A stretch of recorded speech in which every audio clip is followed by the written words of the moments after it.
കൊല്ലത്ത് CPM CPI ഭിന്നത. കൊല്ലം corporation deputy mayor സ്ഥാനം CPI രാജിവെച്ചു. മേയർ സ്ഥാനം പങ്കിടുന്നതിനെ ചൊല്ലിയുള്ള ധാരണ CPM പാലിക്കാത്തതാണ് ഈ രാജിക്ക് കാരണം. കണ്ണൻ നായർ വിവരങ്ങളുമായിട്ട് കണ്ണൻ, ഇങ്ങനെയൊരു രാജി വെക്കുന്ന സാഹചര്യത്തിലേക്ക് പോകാൻ അത്രത്തോളം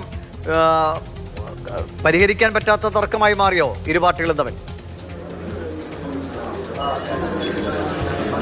ഒരു തരത്തിലും പരിഹരിക്കാൻ പറ്റാത്ത രീതിയിലേക്ക് കാര്യങ്ങൾ പോയി. അതുകൊണ്ട് തന്നെയാണ് ഇത്തരത്തിലുള്ള ഒരു കടുത്ത തീരുമാനം CPI കൈക്കൊണ്ടത്. സംസ്ഥാന തലത്തിൽ സംസ്ഥാന സെക്രട്ടറിമാർ തമ്മിൽ ഒരു ധാരണ ഉണ്ടായിരുന്നു. അതായത് 5-ാം തീയതി കൊല്ലത്തെ കോർപ്പറേഷന്റെ മേയറായിട്ടുള്ള പ്രസന്ന ഏണസ്റ്റ് രാജിവെക്കും എന്നായിരുന്നു. എന്നാൽ ഇന്ന് വൈകിട്ട് 4:45 കഴിഞ്ഞിട്ടും പ്രസന്ന ഏണസ്റ്റ് രാജിവെക്കാൻ തയ്യാറായില്ല. അതിന്റെ അടിസ്ഥാനത്തിൽ ഇപ്പോൾ തിരഞ്ഞെടുക്കപ്പെട്ടിട്ടുള്ള ഡെപ്യൂട്ടി മേയർ സ്ഥാനം കൊല്ലം മധു രാജിവെച്ചു. ഒപ്പം തന്നെ വിദ്യാഭ്യാസ സ്റ്റാൻഡിംഗ് കമ്മിറ്റി ചെയർപേഴ്സൺ സവിതാ ദേവി, പൊതുമരാമത്ത് സ്റ്റാൻഡിംഗ് കമ്മിറ്റി അധ്യക്ഷൻ സജീവ് സോമൻ എന്നിവരും സ്ഥാനങ്ങൾ രാജിവെച്ചിട്ടുണ്ട്. കടുത്ത വിഭാഗീയതയാണ്. കാര്യം 4 വർഷം CPM-നും 1 വർഷം CPI-ക്കും മേയർ സ്ഥാനം നൽകാം എന്നുള്ളതായിരുന്നു മുൻ ധാരണ. എന്നാൽ ആ ഒരു കാലാവധി കഴിഞ്ഞു. ഇനിയിപ്പോൾ CPM-ന് പരമാവധി 9-10 മാസം മാത്രമായിരിക്കും മേയർ സ്ഥാനത്ത് ഇരിക്കാൻ സാധിക്കുക. പലകുറി ജില്ലാ നേതാക്കന്മാരുമായി ചർച്ച നടത്തി. സംസ്ഥാന തലത്തിലുള്ള ചർച്ച നടന്നു. കഴിഞ്ഞ ദിവസം ബിനോയ് വിശ്വം, CPI സംസ്ഥാന സെക്രട്ടറി ബിനോയ് വിശ്വം ഇവിടെ എത്തി കാര്യങ്ങൾ പാർട്ടി നേതാക്കളുമായി സംസാരിച്ചിരുന്നു. ആ സമയത്തും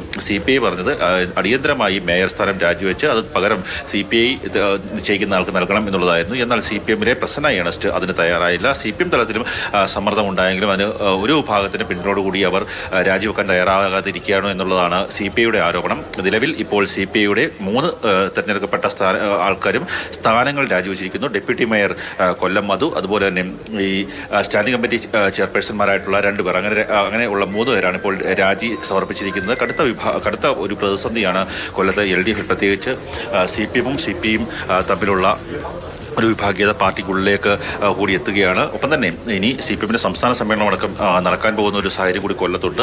നിലവിൽ കടുത്ത ഒരു പ്രതിസന്ധിയിലേക്ക് കാര്യങ്ങൾ പോയിരിക്കുന്നു. അടിയന്തരമായി ഇനി CPM-ന്റെ പ്രതിയായിട്ടുള്ള മേയർ പ്രസന്ന ഏണസ്റ്റ് രാജിവെച്ചെങ്കിൽ മാത്രമേ ഒരു കാര്യങ്ങൾ ഉണ്ടാവുകയുള്ളൂ. ഇപ്പോൾ കൊല്ലം മേയർ, ഡെപ്യൂട്ടി മേയർ അടക്കമുള്ള ആൾക്കാർ രാജി സമർപ്പിച്ച ശേഷം പുറത്തേക്ക് വരികയാണ്. മാധ്യമങ്ങളെ പാർട്ടിയുടെ തീരുമാനം, പാർട്ടി പറഞ്ഞു രാജിവെക്കാൻ, അങ്ങനെ പാർട്ടി പറഞ്ഞതനുസരിച്ച് രാജിവെക്കും. സാധാരണ രണ്ടാമതാണല്ലോ ഡെപ്യൂട്ടി മേയർ രാജിവെക്കാറുള്ളത്. സാധാരണ ഡെപ്യൂട്ടി മേയർ രണ്ടാമതാണല്ലോ രാജിവെക്കുക. ഇത് പാർട്ടി എടുത്ത തീരുമാനമാണ്. ആ തീരുമാനം നടപ്പിലാക്കി. പലതവണ ആവശ്യപ്പെട്ടിട്ടും CPM പാർട്ടി എടുത്ത തീരുമാനമാണ്. ആ തീരുമാനം അനുസരിച്ച് രാജി സമർപ്പിച്ചിരിക്കുന്നു എന്നാണ് കൊല്ലം മേയർ പറയുന്നത്.